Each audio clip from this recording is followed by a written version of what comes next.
invited my AP to our house thinking he'd never know, but my husband walked in and everything ended. Hey Reddit, this is a story I never thought I'd be sharing, but life has a way of throwing the most unexpected things at you. I'm here to tell you about the craziest experience of my life, the day my affair nearly lost his tool after my husband caught us in the act. I know it sounds like something out of a soap opera, but it's my reality. My name is Chloe, and I'm 29 years old. My husband, Michael, but I like to call him Mikey, is 30. We've been married for about 2 years, and for the most part, things were great. We had a beautiful life together. A nice house, Mikey had a stable job while I ran an online business and dreams of starting a family. Mikey and I were that couple everyone envied, always in sync and deeply in love. Or at least that's what it looked like from the outside, but I guess with many stories like this, there was more going on beneath the surface. Our seemingly perfect life had its cracks, and those cracks widened until everything came crashing down. I'm not here to justify what I did, but maybe by sharing my story, I can help someone else avoid making the same mistakes or even figure out a way to fix things. Like I mentioned before, when Mikey and I first got married, everything seemed perfect. We were the definition of a happy couple, always laughing, always in love. Our friends used to tease us constantly about it because we seemed to be in a constant state of happiness. But like any relationship, the excitement started to fade. And once the realities of daily life set in, we knew we were in for a very long run. Mikey worked long hours as a software engineer, and I ran an online business. It wasn't huge, but it wasn't very small either. It was quite okay, especially since it wasn't something I was heavily focused on, just something to while away time and not get too bored. Mikey's job was demanding, and that meant as time went on, he found himself spending less and less time with me. We began to drift apart, not because we wanted to, but because life got in the way. Mikey was often too tired to do anything when he got home, much less try anything new. So I was not only left feeling lonely and neglected, but also bored. In just 2 years of marriage, I had gotten quite bored of things and wanted to switch things up. Everything felt mundane, and it was as if every day was just blurring into the next. Our conversations grew shorter and sex became very rare. I missed the way Mikey used to look at me, with that spark in his eyes that made me feel like the most important person in the world. Now he barely looked up from his laptop. I tried to understand, to be supportive, but the loneliness was suffocating. I started to resent the long hours he spent at work and the lack of effort he seemed to put into our relationship. The more time passed, the worse my boredom became. Don't get me wrong, I loved Mikey, but I soon realized that he had gotten quite boring. In the beginning, what had attracted me to Mikey was his daring and free spirit. Mikey came from an upper-class family.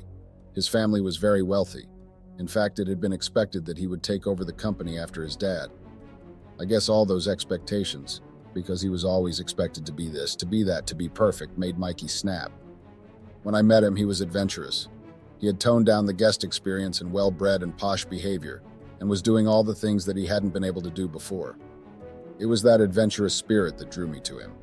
Instead of studying business like his parents had wanted, his love for computers and software pushed him to become a software engineer. Mikey gave his parents a huge middle finger every step of the way, and that was what made me fall deeply in love with him. He eventually did repair his relationship with his parents and still might take over the company after his father one day, but I still loved the fact that he rebelled against his parents. I loved the fact that he could do the most daring things and make the most spontaneous decisions. Mikey really made me into the person that I am today. I was awkward, quiet, but Mikey made me step out of my comfort zone. But ever since Mikey just started working, the busier he got, the more it was like his sweet spirit was being stripped away every day. He was no longer the adventurous person I knew. It was like he just kind of matured, I guess. Not that I didn't want him to mature, but I missed the old Mikey. I missed the Mikey who would whisk me away on spontaneous road trips. The Mikey who would plan surprise adventures just to see the look of excitement on my face. The Mikey who was unpredictable and full of life. Now he was buried in his work, coming home exhausted and drained. All-out conversations were about boring topics, and the spark that was once in our relationship seemed to have fizzled out. It felt like our lives had fallen into a monotonous routine. Wake up, work, eat, sleep, repeat. The excitement that once defined our relationship had vanished. I tried to reignite the spark, planning date nights and weekend getaways, but Mikey was always too tired or too busy. I understood the pressures he faced at work, but I couldn't help feeling neglected and unimportant. Mikey was sympathetic about a few things, but not everything. He understood the fact that he was extremely busy and apologized for that. But when I tried to explain that things had become boring and he was no longer his old self, he refused to believe it and argued with me every step of the way. He insisted that he had never changed and that this version of himself was good for him. I tried to explain to him that he had changed. He used to be spontaneous and fun, but now it feels like all he cares about is work. But he wouldn't listen. He argued with me every step of the way, saying that we're adults now and we can't be like we were in college. He said it was silly of me to compare our college selves to who we are now with all our responsibilities. And yeah, maybe he has a point. We have matured and we have more on our plates now. But that doesn't mean we have to lose the spark that made our relationship special, right? I just couldn't fully agree with him. I miss the old Mikey, the one who would surprise me with random adventures and make me laugh until my stomach hurt. It's like he's convinced that being an adult means we have to be serious all the time, and any attempt to bring back some of the fun is just me being immature. I get that life changes and we have to adapt, but does that mean we have to let go of everything that made us happy? The more time passed, the more my frustration grew. I needed something to break the monotony, something to remind me that life was more than just a series of responsibilities and obligations. That's when James came into the picture, and his presence felt like a breath of fresh air. One evening after another silent dinner, I found myself scrolling aimlessly through social media. That's when I stumbled upon an old high school friend's profile. James. He had moved back to town recently and had started working at a local gym. We exchanged a few messages, catching up on old times, and before I knew it, we were talking almost every day. James was everything Mikey used to be, funny, attentive, and full of life. He made me feel seen and heard, something I hadn't felt in a long time. It started innocently enough, just two old friends reconnecting. But as the days turned into weeks, our conversations became more personal. He would ask about my day, listen to my frustrations, and offer a shoulder to lean on. I felt guilty, but I couldn't help myself. It was nice to have someone who seemed to care. Our friendship quickly turned into something more. The first time James and I crossed the line was a rainy afternoon when Mikey was at work. James had come over to help me with a few things around the house, and one thing led to another. The guilt was immediate and overwhelming, but so was the excitement. For the first time in a long time, I felt alive. James and I started meeting in secret. We knew it was wrong, but we couldn't stop. I convinced myself that I could keep it hidden, that Mikey would never find out. I told myself it was just a phase, something that would pass once I figured out what was missing in my marriage. But secrets have a way of coming out, and mine was no exception. It started with little things. Mikey noticed I was more distracted, always on my phone. He'd ask where I was going, and I'd have to come up with another lie. Each time the guilt ate at me, but I buried it deep because I wasn't ready to face the consequences. Mikey and I grew even more distant. I loved Mikey, but the boredom and loneliness drove me towards James, and the distance started to show in everything. Despite the fact that I ran an online business, which Mikey had helped me start and supported me greatly in, I started neglecting the household chores.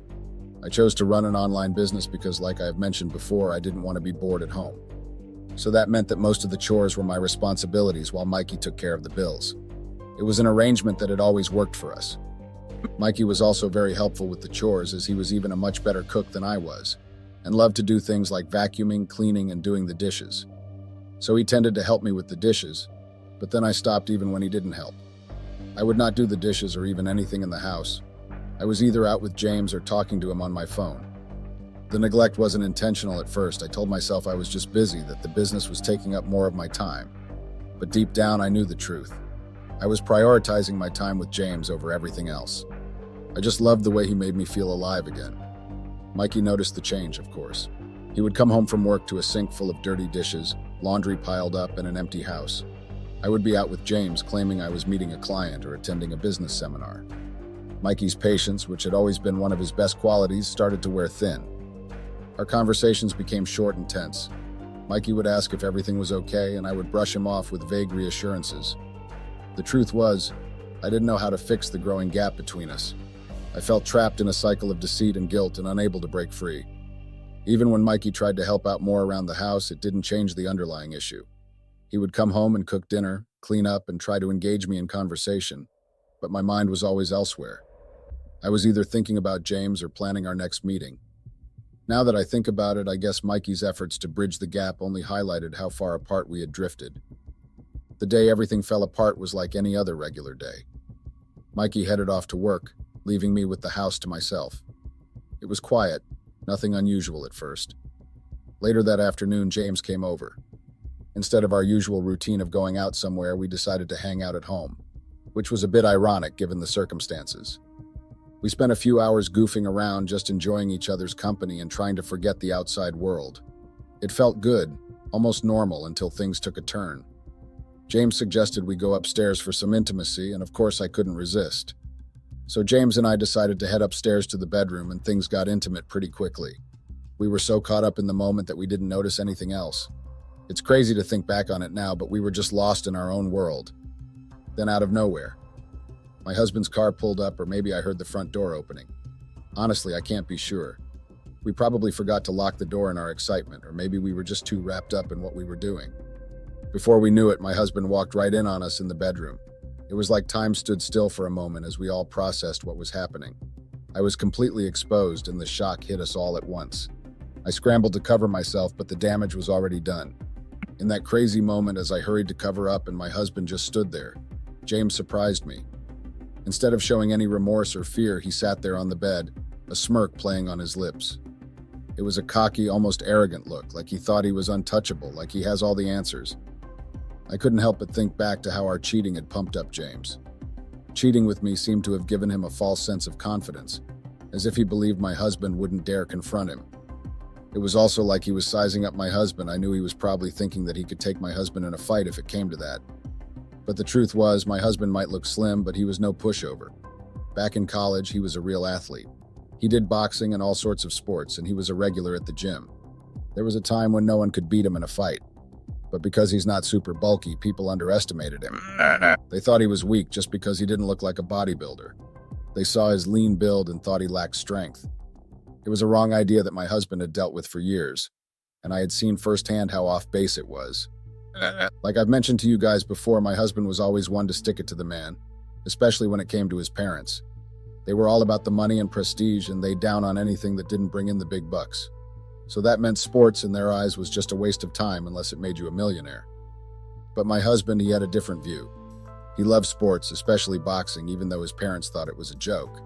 So during college, he threw himself into sports as another way to rebel. It was another way of him giving his parents a big fuck you. He didn't go pro or anything. It was more about proving a point than chasing fame or fortune. He wanted to show them that he could do whatever he wanted and still succeed on his own terms, not theirs. And damn, did he succeed. He even set records in college because no one could knock him down in a fight. So when James smirked at him in our bedroom thinking he was all tough and fearless, I knew he was in for a reality check. I was right. James did get a reality check. A brutal reality check that almost cost him his tool. My husband was getting really angry. He's always been the stoic type, which probably comes from growing up with perfectionist parents. They always expected him to be perfect in everything. I think I mentioned this before. So over the years, he learned to keep his emotions in check, never really showing what he was feeling on his face. I was the first person he truly opened up to, the first to see the softer, more vulnerable side of him. It's one of the things that made me fall in love with him. He showed me a part of himself that he kept hidden from everyone else. But standing there in that moment, I could tell he was furious, even though he looked calm on the surface. His calmness was almost eerie. He stood frozen, just staring at us. But I noticed the subtle signs. His hands were shaking slightly. It was something James didn't pick up on, but I knew better. I knew my husband well enough to recognize when he was on the edge. James, on the other hand, seemed completely oblivious. He just sat there with that cocky smirk, thinking he had the upper hand. He couldn't have been more wrong. He had no idea what was coming his way. My husband's anger was like a storm building up. You couldn't always see it coming, but you knew it was there, ready to unleash its full force. And James, sitting there so smugly, was about to face it head on. All of a sudden, my husband lunged at James. Stupid James didn't move out of the way. He didn't even try to dodge. I think he thought he could either maneuver my husband or push him away. But as I'm sure you've already guessed, he couldn't. My husband tackled James to the bed with a force I hadn't seen in years. Before James could react, my husband's fists were raining down on him. Each punch was landing with a sickening thud. James's smirk vanished in an instant, and it was immediately replaced by shock and pain. He tried to shield and cover himself, but my husband was relentless. Each punch was harder than the last. It was like it had been building up inside him for a while. I was silent because I was in shock. The only thing you could hear in the room was that of fists connecting with flesh and James's muffled groans. It was a brutal, one-sided fight. My husband's years of boxing training came back to him like second nature, and James didn't stand a chance. After what felt like an eternity, my husband finally paused. James lay on the bed, battered and bruised, barely able to move. But it wasn't over. My husband wasn't done. With a cold, almost calculated calmness, my husband grabbed James by the collar and dragged him off the bed. James was disoriented and in pain, and he could do nothing to resist. My husband threw him to the floor with a brutal force. And then, in a move that made even my blood run cold, my husband started stomping on James's tool. The first stomp drew a brutal scream from James. The sound was so raw and primal that it literally sent chills down my spine. My husband didn't stop. He stomped again and again, and the worst part was all through that his stoic mask didn't crack. I just stood there, paralyzed by the whole scene. I wanted to scream, to beg him to stop, but the words wouldn't come. I was too shocked, too horrified by the violence and the realization of what I had caused. At this point, James had let go of his pride and was now begging my husband to please just let him go, and that he'd never return. But my husband didn't even act as if he'd heard James. James continued screaming, and then his screams eventually turned to whimpers, and then to silence. That was when my husband finally stepped back. He was breathing heavily. His face was still eerily calm. He looked down at James, who was now curled up on the floor, barely conscious, and then he looked at me. His eyes looked so cold and distant that I thought I was going to piss myself. The room fell silent. The only sound was the faint whimpers of James, and then my husband turned and walked out of the room. After my husband stormed out, my brain finally kicked into gear. James was still on the floor, his whimpers barely audible. Panic washed over me. I thought we were going to die. My mind was racing, fixating on the damage done to him. I was so scared because I thought he was definitely going to lose his tool from all the stomping. I fumbled for my phone and immediately called an ambulance. They arrived quickly and rushed James to the hospital, and I went along. I had to stay with him until a family member arrived. Technically, I didn't have to do that, but guilt weighed heavily on me. I was the reason James had taken such a brutal beating. At the hospital, I sat in the waiting area. My mind was a blur. Nurses and doctors asked questions, but I refused to answer. When James's sister arrived, she bombarded me with questions too. But I couldn't bring myself to tell her the truth. I was too ashamed and terrified. What if they arrested my husband? Or worse, what if they arrested me? I didn't know how the law worked in situations like this, but the fear paralyzed me. I stayed until James's sister took over, then left before James regained consciousness. I couldn't face him because I knew I was the reason he was lying in that hospital bed. Before I left, I made sure to ask the doctors about his condition. They assured me his tool was intact, though badly injured. It would take a long time to heal, but ultimately he would recover. Of course, leaving the hospital felt like walking out of a nightmare, only to step into another. When I got back home, it was a mess. My stuff was just thrown outside on the porch like I was garbage. Mikey must have come back while I was at the hospital with James and decided to kick me out. I tried calling him, but he wouldn't pick up. His car was right there, so I knew he was inside, but he just ignored me. I banged on the door, activated the security system, did everything to get him to talk, but nothing worked. Finally, after what felt like forever, he answered the phone. But instead of listening to me, he threatened me. He said if I didn't leave right then, he'd treat me like he did James. That scared the hell out of me. I knew he wasn't joking. I didn't waste any time.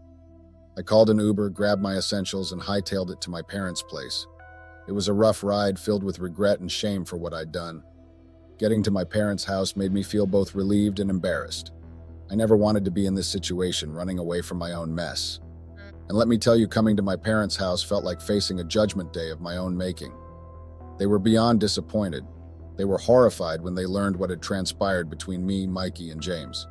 And truth be told, they weren't wrong to feel that way. This mess was entirely of my own creation. Their disappointment was so clear, almost suffocating. They didn't mince words, they laid the blame squarely on my shoulders. I couldn't argue with them. It was my choices that led to this disaster. Still, despite their disappointment, they allowed me to stay. There was a catch, though. They needed time to decide if I could stay permanently or if it would be just a temporary arrangement. They promised to reach out to Mikey to hear his side of the story as well. So here I am seeking advice from Reddit. How do I navigate this chaos I've created? Is there any hope for reconciliation with Mikey? And what about James? Does he have grounds to take legal action? I'm at a loss. I really need some guidance on how to handle this whole thing. Update. Hey Reddit, I know it's been a while since my last update. Honestly, I've been avoiding it because the hate and negativity were just overwhelming. It's not an excuse, but I was genuinely feeling so alone. I know it's a common excuse, but for me, it was a reality. Some of the messages and comments I received were downright cruel, hurling insults and blame without understanding the full picture. It was hurtful to see. I want to address a few things that came up in your comments and messages. Firstly, yes, I love my husband and I want us to work things out. I know what I did was wrong, but I'm hoping for a chance to make amends. I've seen some of you commending my husband for his actions, which is weird because you all are commending violence. Also, no, I want to clarify that my husband has never been violent before. He's always been calm and collected, except for his college days when he used to box. As for James, well, he did cross a line, but I agree that the beating was too much. No one deserves that kind of brutality. Regarding James, I've been trying to reach out, but I'm too ashamed and scared to show up at the hospital. What if I face legal consequences or backlash from his family? As for my current situation, I'm still at my parents' place, and my husband hasn't been in touch. It's a tough time, but I'm trying to stay hopeful and work towards a resolution. Thanks for taking the time to read this and for your understanding. Update. Hey, Reddit. It's been a while since I last updated, and a lot has happened. So here's a quick rundown. My in-laws reached out to hear my side of the story. Honestly, I was skeptical because they're some of the most judgmental people I know. Sure enough, after I told them everything, hoping they might help convince my husband to forgive me, they just blamed me. I should have known better than to expect any help from them. My parents tried talking to my husband, but he wouldn't budge. It's tough seeing how well he's doing. I thought he'd be upset about our separation, but he seems fine. He's back to work and looking even more handsome than before, which is hard to see. Right now, I feel numb. I've shut off my emotions because there's nothing I can do. I don't know what else to say. Some of you said I was heartless and didn't deserve to be married, and now we're getting a divorce, so goodbye, Reddit. I won't be updating again. Thanks for reading. Update. Hey, Reddit, it's me again. I know I said I wouldn't update anymore, but I guess I was wrong. Turns out not sharing what's been happening made my mental health decline even more. I realize I need to see a therapist, but for now, that's not my priority. It's been months since my last update, and a lot has happened. So here's everything that's been going down. First of all, my online business is gone. It was my main source of income after my husband kicked me out, and now it's completely ruined. It all started with a flood of bad reviews on Yelp. People were posting horrible things about my business that weren't true. Then it spread to other social media platforms where I started getting really nasty comments. My business took a nosedive and eventually crashed. After a while, I got locked out of my accounts and haven't been able to log back in. I suspect my husband had something to do with it, but I have no proof. Without my business, I've had to rely entirely on my parents. They've been trying to console me, but I guess they see that I'm not really processing the grief. Again, I know I need a therapist, but it just isn't my priority right now. I also finally got in touch with James. Remember how I was scared to visit him in the hospital because I didn't want to get arrested? Well, I called him recently. He was really angry at first, but after I explained that it was my husband who beat him up, not me, and that he kind of deserved it for being cocky, he calmed down. He let me visit him and he's still recovering, but generally okay. What really shocked me was what he told me during my visit. He said he tried to get my husband arrested 4 different times. He went to the police station and filed reports, but the police never followed through. On the 4th attempt, they basically told him to stop coming and not to bother because even if he tried to sue, the case would get thrown out due to my husband's family's influence. I was stunned. I knew my husband's family was powerful. They're upper class and wealthy, but I didn't realize just how powerful. They've been in this town for years and have a lot of pull. My parents weren't very surprised when I told them about James' experience with the police. They said they knew my husband's family had that kind of influence. So that's the latest. I'm still at my parents' house trying to figure out my next steps. My husband won't forgive me and just tells me to wait to get served with divorce papers, and I'm stuck in this mess. If anyone has any advice on what to do next, I'd really appreciate it. Thanks for reading. Update. Hey Reddit, it's me again. This is my final update. I'm probably never going to update after this because I am now in therapy. Therapy is helping me, and staying on Reddit and reading all the bad comments and DMs just counteracts that. It makes me feel worse, so I'm going to quit Reddit after this. Maybe I'll make a new account just to read anonymously because I do like Reddit, but the hate is too much. First of all, the divorce has been finalized and I got nothing. Yes, I'm not joking, I got literally nothing. In my state, divorce is a big deal, and because we were only together for 2 years with no kids and no debts to split, I walked away with nothing.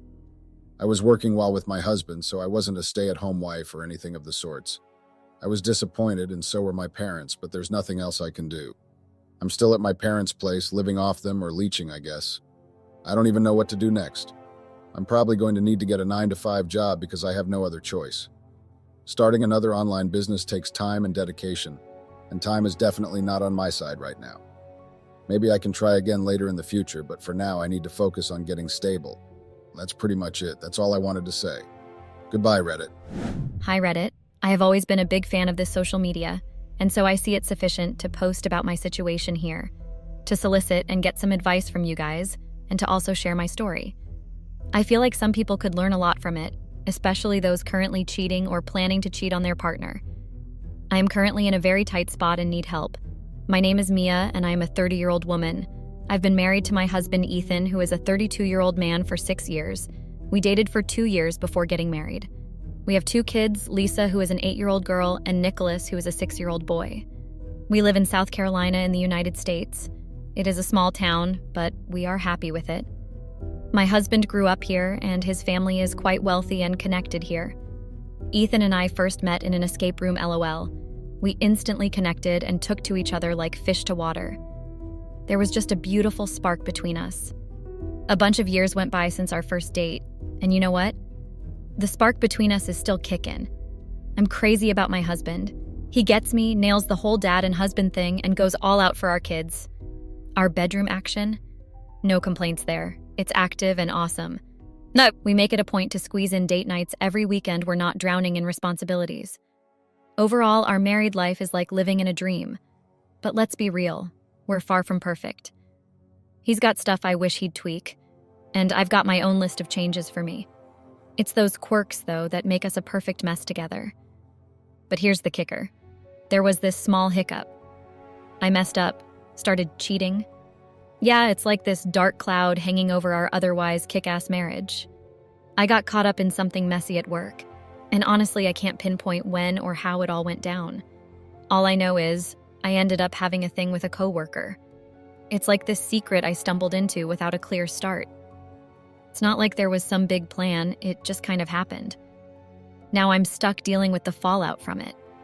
The start of this whole mess traces back to about 6 months ago when my affair partner and I both joined the company and began our training simultaneously.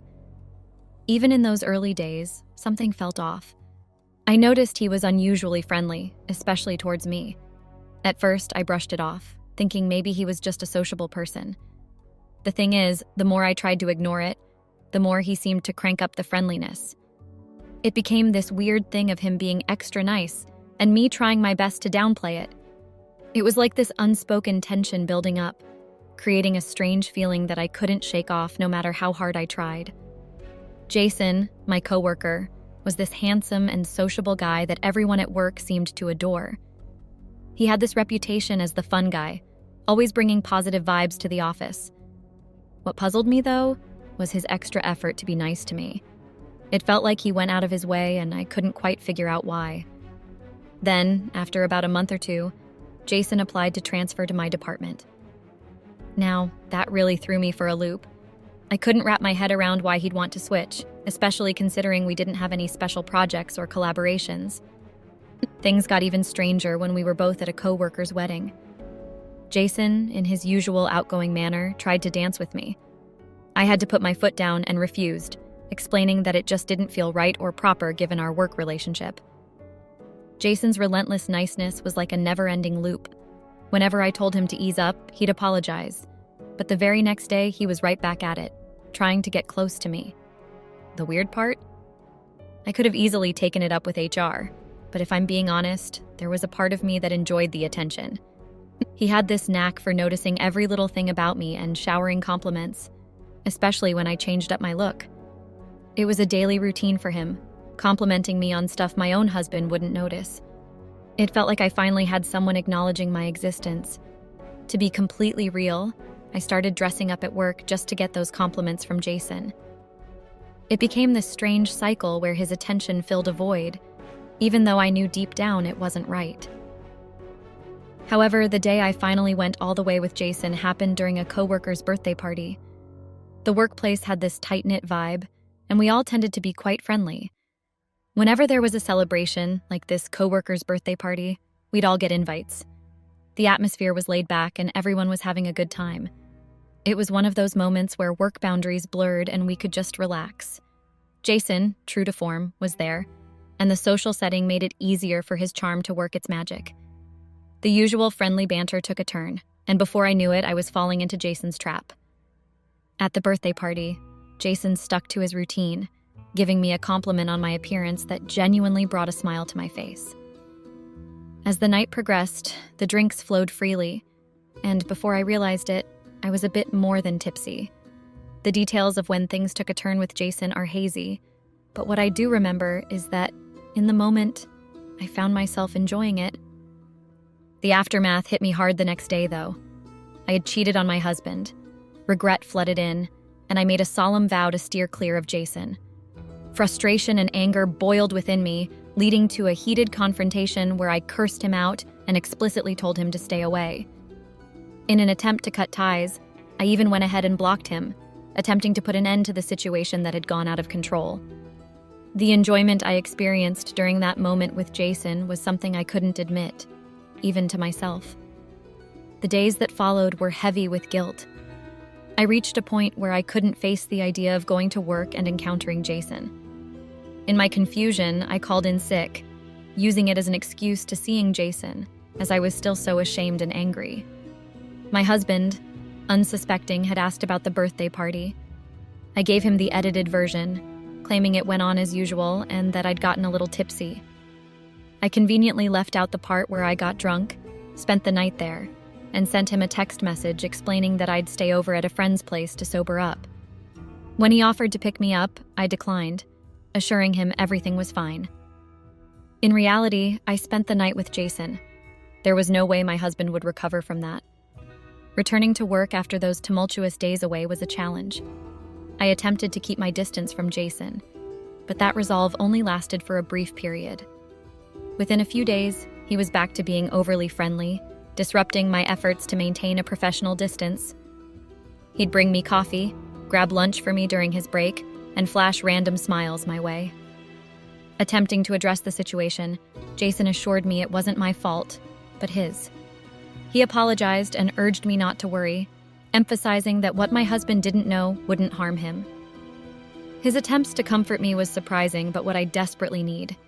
He even suggested I unblock him so we could talk after work. Now call me stupid or silly and you would not be wrong. I messed up big time. Jason kept pushing, and against my better judgment, I unblocked him. The guy's texts were annoying yet weirdly comforting. He'd send good morning and good night texts, blab about his day, and keep saying it wasn't my fault. He even suggested we could keep our thing going without my husband knowing.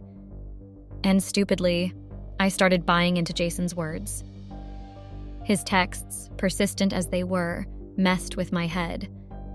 On one hand, I was annoyed by his constant messages, but on the other, I found myself questioning my own stance. After all, what my husband didn't know would not hurt him. Jason didn't waste time breaking through my defenses. Before I knew it, we were in the middle of a secret affair. It was pretty easy to keep it hush-hush since we worked together.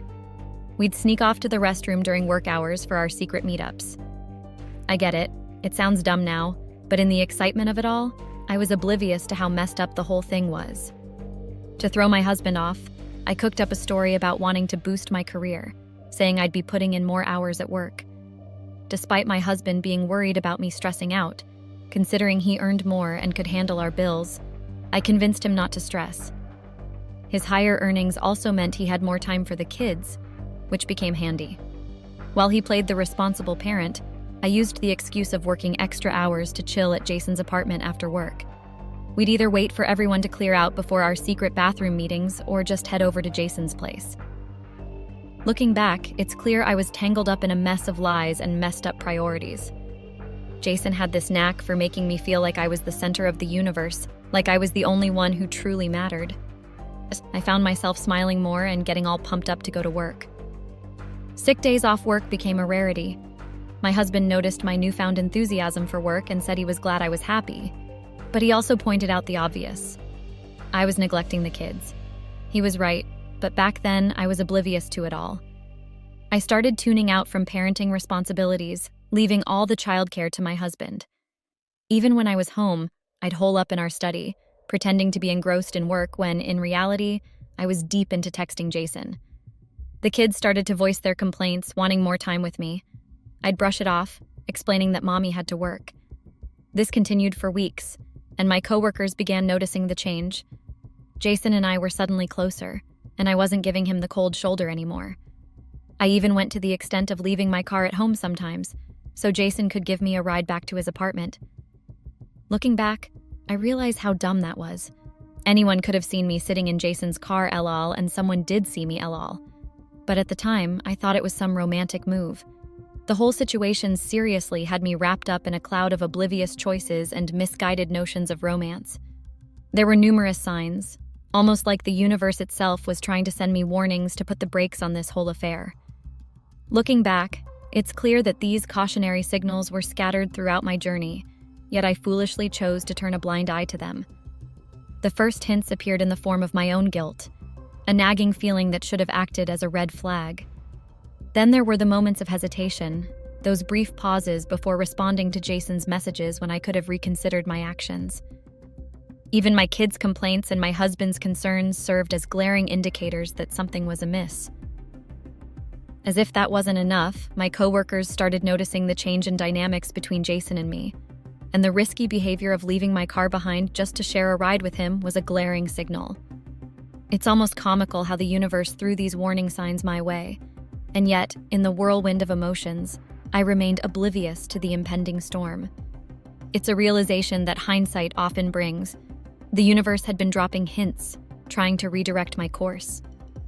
In my stubbornness, or perhaps sheer ignorance, I chose to ignore these signals just because I loved the thrill of my affair with Jason. One time, my husband's sister actually caught me riding shotgun in Jason's car in the middle of traffic. It's a miracle she never spilled the beans to my husband. Or maybe she just forgot, as she tends to do sometimes. Another possibility is that she thought she must have been mistaken since I managed to pull off a quick, inconspicuous duck when I spotted her. That moment could have blown the lid off the whole affair, but somehow, luck was on my side and the secret stayed safe. Everything seemed like a typical workday until it all hit the fan. Jason and I were our usual flirty selves at work, sneaking off to the restroom for a quick, intimate session. During lunch, he brought me food and we chatted like any other day. We planned to head to his place after work, so I messaged my husband, telling him I'd be working overtime for a few extra hours. He was cool with it, already home and ready to watch the kids. Perfect, right? Work wrapped up, and as I headed to the parking lot, Jason was waiting for me. A few coworkers stopped to chat, and one even asked if everything was okay between Jason and me. I spun this tale about how we'd become better friends after I realized it was wrong to give him the cold shoulder. She seemed skeptical but didn't press further, just nodding and letting the conversation wrap up. Now it's important to note that I knew Jason wasn't exactly Mr. Clean in the lifestyle department. He had a thing for drugs, but he was a functional addict. If you weren't super tight with him, you wouldn't guess it. Dude looked good, stayed fit, and had this glowing vibe that didn't scream drug addict. But here's the real kicker. Jason wasn't just into using. He also dabbled in dealing, and he kept a stash at his place. One time, he tried to get me on the weed train, but it wasn't my thing. Swore off it real quick and never gave it another shot, lol. I finished chatting with the coworker and made my way to meet Jason in the parking lot. Feeling a bit hungry, we decided to swing by McDonald's for some takeout. After grabbing burgers and fries, we headed to Jason's apartment. Once there, we dug into our food, catching a movie as part of our usual routine. Then we started getting intimate. Things took a wild turn when, mid-intimacy, we were interrupted by a bang on the door. Turns out, it was the police. Panic set in, and I started scrambling to get dressed, but Jason urged me to calm down, assuring me they probably didn't even have a permit to search him. Maybe they just had a few questions, he said. We reluctantly opened the door, only to find ourselves immediately arrested. Shocked was an understatement. They flashed a warrant and proceeded to ransack Jason's apartment, uncovering not just weed, but also some serious hard stuff. Both of us ended up in cuffs. But here's the kicker. As they were dragging me away, they dropped the bomb that it wasn't just about the drugs. Oh no, they believed I was in cahoots with Jason, tagging me as a dealer too. And if that wasn't enough, they threw in adultery and infidelity. The shock hit me like a freight train. Infidelity? My mind raced. Did my husband report me? Did he somehow know about the affair? Living in South Carolina, where the laws against infidelity are no joke, added an extra layer of dread. Fines or even days in jail were on the table, and the last thing I wanted was to end up behind bars. In a desperate attempt, I tried explaining to the police officer and lying that I was clueless about Jason's illegal activities. However, my pleas fell on deaf ears as the officer insisted on waiting until we reached the police station to hear me out. So I begrudgingly stayed quiet during the journey. Once at the police station, they separated Jason and me, leading us into separate rooms for intense questioning. Overwhelmed with emotions, I broke down in tears and spilled the truth to the police officer. I admitted that I was married and had been cheating on my husband with Jason. I made it clear that Jason was fully aware of my marital status. However, when it came to the drug aspect, I decided to lie. I told the officer that I had no idea Jason was involved in drugs, that I never took any substances from him, and that he never disclosed his drug dealing activities to me. My tears flowed freely as I confessed. I insisted on having my lawyer present. Recognizing they couldn't detain me without pressing charges, the police informed me that I was free to go. However, they strongly recommended I get legal representation, emphasizing that their investigation would persist. They also said I would be called to testify against Jason in court. Of course, to save myself, I quickly agreed. As I was about to leave, one of the cops called me over and dropped a bomb. My husband had snitched on me, giving them Jason's address. They said they usually wouldn't spill the beans, but my husband insisted that they tell me. To rub salt in the wound, they hit me with the news that I was now no longer welcome at home because of my cheating ways. I couldn't hold back the tears, and I literally started crying again. The cops weren't exactly sympathetic to my tears, their expressions showing clear disdain for my infidelity. Despite their judgment, I resolved to go back and beg my husband for forgiveness. So I hopped into a taxi and headed home. But let's be real, what did I really expect? When I arrived, I found all my bags neatly stacked on the front porch. A cold and unwelcome reception, to say the least. Devastated, I knocked on the door, but there was no response. To say I was distraught would be an understatement. I stood there for hours, crying, but it became evident that either they were purposely ignoring me or they weren't home. Left with no other option, I had to gather my bags and find refuge in a hotel for the night. I couldn't even go back to Jason's apartment because he had already blocked me. They had released him, but it was clear he was under investigation and might end up in jail. I am currently in the hotel room, and I feel utterly lost. The weight of the situation has me in complete distress, and I've been crying for hours without a clear idea of what to do next. Attempting to reach out to Ethan, my husband, has been met with silence. He won't pick up my calls or respond to my texts. Even reaching out to my in-laws, Ethan's parents, has proven fruitless as they refuse to answer the phone. My family lives in another state, and the distance makes it challenging to seek solace with them immediately. I am hesitant to travel tomorrow because my priority is to repair my marriage with Ethan and also work. I can't just up and leave. What do you think I should do, Reddit? Please help. Update. Wow, okay, it's been a month since I made that post, and I never expected the post to blow up like this. I've gotten numerous DMs asking for an update, so I guess I owe you guys one, so here's everything that has gone down since.